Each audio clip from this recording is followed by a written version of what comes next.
Cordial saludo, mi nombre es Adriana Castiblanco, estudiante de la Universidad Nacional Abierta a Distancia del programa de Contaduría Pública. A continuación voy a hablarles acerca de la ampliación de capital y política de dividendos. Entonces, la ampliación de capital es una operación financiera encaminada a incrementar los recursos propios de una sociedad para poder financiar nuevas inversiones.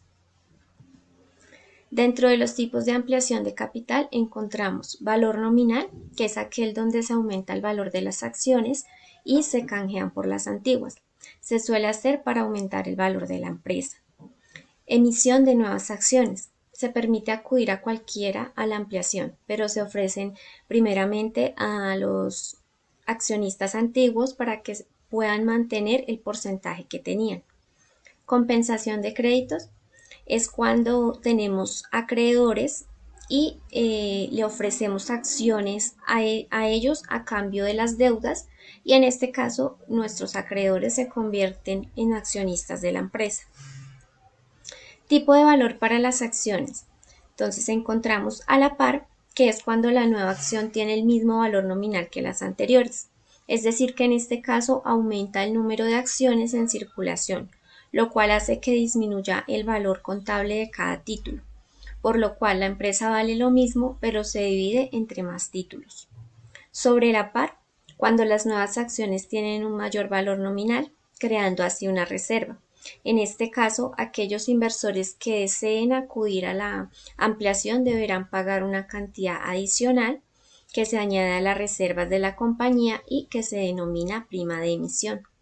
Y tipo de valor para las acciones liberada es cuando la ampliación de capital se realiza utilizando reservas anteriores. Para el caso, de esta forma ningún accionista tiene que realizar ningún tipo de desembolso.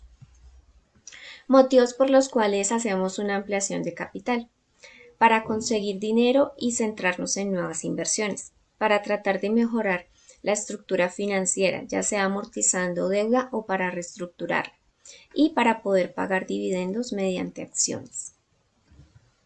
¿Cuáles son los riesgos de la ampliación de capital? Tenemos el principal riesgo, que es el efecto de dilución, que es cuando hay una ampliación de capital y el precio de las acciones baja. La empresa tiene un valor que, al repartirlo entre mayor número de acciones, provoca que cada acción valga menos. Por otra parte, cuando se realiza una ampliación de capital, si no todos los socios o accionistas disponen de bienes para poder aportar a la ampliación y con ello suscribir las nuevas participaciones que le corresponden por derecho de adquisición preferente para poder mantener su participación en la sociedad, su porcentaje sobre el total de sus acciones se va a ver reducido.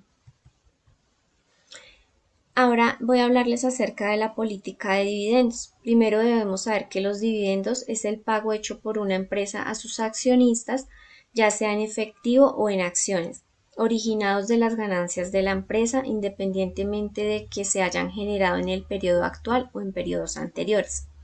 La política de dividendos de una empresa es un plan de acción que debe seguirse siempre que se dedica en torno a la distribución de dividendos. Los objetivos de la política de dividendos: encontramos distribuir inteligentemente el beneficio de la empresa, el cual consiste en encontrar el balance entre la cantidad pagada como dividendo y la cantidad destinada a reservas, teniendo en cuenta los aspectos psicológicos de los inversores. Proporcionar suficiente financiación.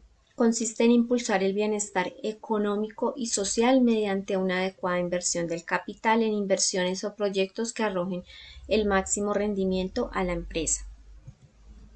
Dentro de los tipos de políticas de dividendos encontramos los dividendos estables, en el cual su objetivo es el pago de dividendos constante y predecible cada año, ya sea que las ganancias suban o bajen, los inversores reciben un dividendo. Política de dividendos constantes. Bajo esta política, una compañía paga un porcentaje de sus ganancias como dividendos cada año. Política de dividendos residuales. Por medio de esta política, la compañía paga los dividendos restantes después de que la compañía ha pagado los gastos de capital financiero y el capital de trabajo. ¿Qué factores influyen en la política de dividendos? Las restricciones legales, las cuales hacen referencia a las leyes establecidas para legalizar el pago de los dividendos. Las restricciones contractuales se refiere a que en ocasiones las empresas tienen firmados ciertos contratos en los cuales hay unas cláusulas que restringen el pago de los dividendos. Las restricciones internas, las cuales se refieren a la capacidad de la empresa para pagar dividendos en efectivo. Perspectivas de crecimiento. En este factor se evalúa las perspectivas de crecimiento de la empresa al establecer una política de dividendos, es decir, se debe planear el financiamiento necesario por medio de sus perspectivas de crecimiento pronosticadas. Consideraciones de los propietarios. La empresa debe velar por establecer políticas que sean atractivas a los inversionistas, puesto que estos no pueden recibir una ganancia menor a la que les puede proporcionarla o invertir en otro negocio.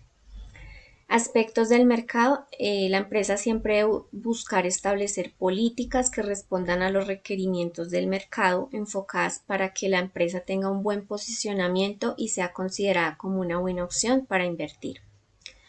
Debemos tener en cuenta los anteriores factores que puedan afectar la política de dividendos, ya que estos les servirá a las entidades para aprovechar las oportunidades que puedan suscitarse y para generar valor a los accionistas.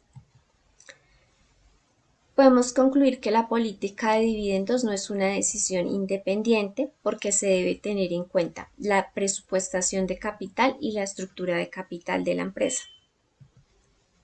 Estas son las referencias bibliográficas tomadas para la presentación del trabajo. Gracias por la atención prestada.